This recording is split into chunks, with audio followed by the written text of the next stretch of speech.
हद्दीतील अतिक्रमणाविरोधात पंचायत समितीवर आमरण उपोषण सुरू। अखिल भारतीय भ्रष्टाचार निर्मूलन संघर्ष समिती व ग्रामस्थांची आक्रमक भूमिका।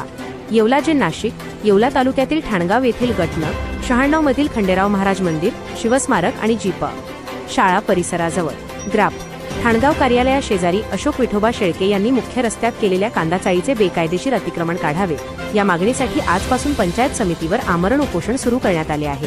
अखिल भारतीय भ्रष्टाचार निर्मूलन संघर्ष समिती तथा ब्रिक्स ह्युमन राईट्स मिशनच्या वतीने आणि ठाणगाव येथील ग्रामस्थांच्या सहभागाने ही आक्रमक भूमिका घेण्यात आली आहे। निवेदन व प्रशासकीय भूमिकेचा घटनाक्रम। अशोक विठोबा शेळके यांनी मुख्य रस्त्यात केलेल्या कांदाचाळीचे बेकायदेशीर अतिक्रमण काढण्यासाठी येवला गटविकास अधिकारी यांना संघटनेच्या वतीने 7 जुलै 2026 रोजी सर्वप्रथम निवेदन देण्यात आले होते। कारवाई न झाल्यास 20 जुलै 2026 पासून उपोषण सुरू करण्यात येईल असे या निवेदनात स्पष्ट करण्यात आले होते। प्रशासनाकडून कायदेशीर प्रक्रिया पूर्ण करण्यासाठी वेळ मागितल्यामुळे संघटनेच्या वतीने पुन्हा 23 जुलै 2026 रोजी अतिक्रमण हटवण्यासाठी निवेदन देत 3 ऑगस्ट 2026 पर्यंतची मुदत देण्यात आली होती। या मुदतीत अतिक्रमण न हटवल्यामुळे ठरल्याप्रमाणे आजपासून 3 ऑगस्ट 2026 संघटनेच्या पदाधिकाऱ्यांसह ग्रामस्थांनी आमरण उपोषणाचा मार्ग स्वीकारला आहे। उपोषणाला मान्यवर व ग्रामस्थांची उपस्थिती। या आंदोलनात व उपोषणात राष्ट्रीय समन्वयक हितेश दाभाडे, ब्रिक्स मानवाधिकार मिशन प्रदेश अध्यक्ष सुनील जाधव, महिला प्रदेश कार्याध्यक्ष निर्मला बुल्हे, महिला जिल्हाध्यक्ष शबीना शेख, नाशिक ग्रामीण जिल्हाध्यक्ष बाजीराव देवडे, ब्रिक्स जिल्हाध्यक्ष गोरख अहिरे, मीडिया जिल्हा प्रमुख बाबासाहेब बोंबले, येवला तालुका अध्यक्ष।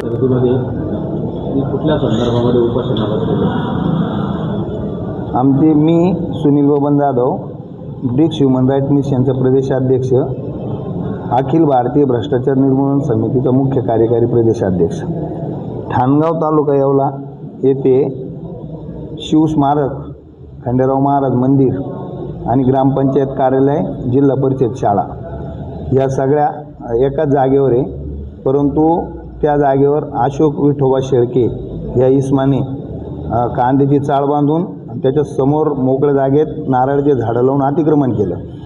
तो एक रस्ता, मुख्य रस्ताच होता, तो सगळ्या गोष्टी तिकडून यायला पार्किंगला वगैरे त्याच्यासाठी तो रस्ता होता। ज्या व्यक्तीने तिथं कांदे चाळ बांधलेली ती जागा सरकारी का? ग्रामपंचायत हद्दीतली, ग्रामपंचायतची जागा आहे ती, ग्रामपंचायतची आहे ती। ग्रामपंचायत हद्दीमधल्या जागेमध्ये तिथल्या ग्रामसेवकांनी काही नोटीस काढली नाही का? ग्रामसेवकांनी त्यांना 2 नोटिसा दिल्या। माझ्या तक्रार अर्जानंतर ग्रामसेवकांनी 2 नोटिसा दिल्या त्यांना। आतापर्यंत मी 7/7ला त्यांना एक अर्ज दिला होता। त्याच्यानंतर त्यांनी मला एक ग्रामपंचायतीकडून पंचायत समितीमार्फत एक पत्र मिळालं का आम्हाला कारवाई करायसाठी वेळ द्या। तर मी 7/7ला त्यांना दिलं होतं। त्यांनी मला 14 तारखेला एक पत्र दिलं का आम्हाला वेळ द्या। मी त्यांना वेळ दिला। आता 20 तारखेला मी त्यांना एक पत्र दिलं का तुम्हाला 10-15 दिवसाचा वेळ देतो। त्याच्यानंतर त्यांनी अद्याप कुठलीही कारवाई केली नाही। त्यांना फक्त 2 नोटिसा दिल्या, त्याच्यानंतर पुढची त्यांनी कुठलीही कारवाई केली नाही। आणि त्या स्मारकासाठी माझ्यावर त्यांनी खोटे गुन्हे दाखल करून मला जेलमध्ये बसवलं होतं। मी छत्रपतीसाठी त्या मोकळ्या जागेसाठी जेलमध्येच काय कुठल्याही गोष्टीला तयार आहे। मला एक सांगा, तुम्ही आज इथं येवला पंचायत समितीमध्ये उपोषण करतात, आता तुमची ठोक भूमिका काय? ती चाळी आणि तेवढं अतिक्रमण हटवल्याशिवाय मी सरकारी जागेवर ग्रामपंचायत हद्दीत जे अतिक्रमण झालेलं आहे ते अतिक्रमण काढल्याशिवाय मी माझं उपोषण सोडणारच नाही। ही शपथ घेऊनच मी